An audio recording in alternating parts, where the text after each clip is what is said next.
Just a short video to complement this week's blog, which is looking at impact and address positions and some of the key differences between the two, and how just a little bit of knowledge in this area could really help improve the striking of your irons and your wedge play in particular.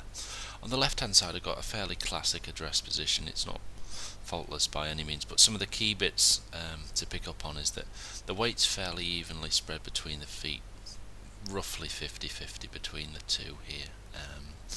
A little bit of forward shaft lean, I'm just drawing in a green line here, so that's going up the shaft of this 9 iron. Okay, we've got a small bend in the back of the left wrist and a fairly flat right wrist. This pretty typical classic setup position there. Now if we go over to the right hand side, and this is one of the main bits of this week's blog that looks at the difference between the two, some noticeable differences straight away. If you look really on the right hand side, there's a lot more of the body to the right hand side of the blue line.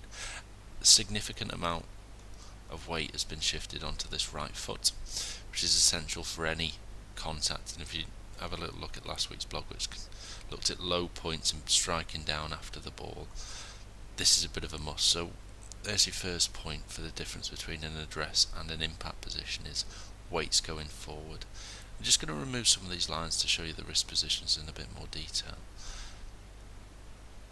On the impact one, the left wrist is now nice and flat, and the right wrist has maintained its bend. Now I'm going to do a specific thing just on that right wrist over the next couple of weeks, because it's such an essential part to getting in a decent position. But you can really see how it's changed.